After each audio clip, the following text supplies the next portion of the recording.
Hey, I finally got my portable IPL machine. This is good for hair removal in your armpits, anything that has hair, okay siya.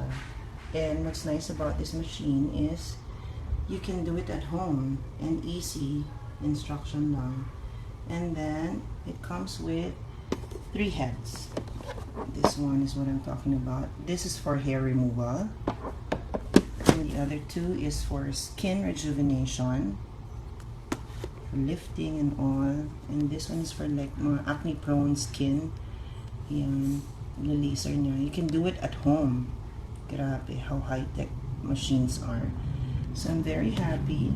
I actually tried using this 2 days ago. So okay siya. And it also comes with your protective glasses. There, how cool, diba? Oh.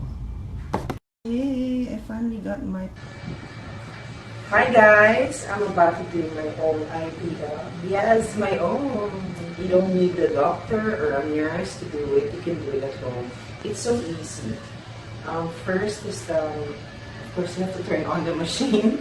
And then, itututok mo lang siya sa armpits mo. And then, just wait for the green light and then do this. See that?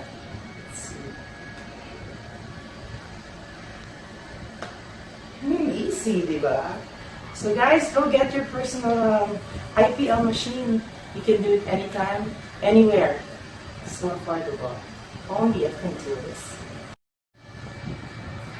Hi guys! I'm about to do my own IPL. Yes, my own. You don't need a doctor or a nurse to do it. You can do it at home. It's so easy. First is of course, you have to turn on the machine. And then, itututok mo lang siya sa armpits mo. And then, just wait for the green light and then do this. See that?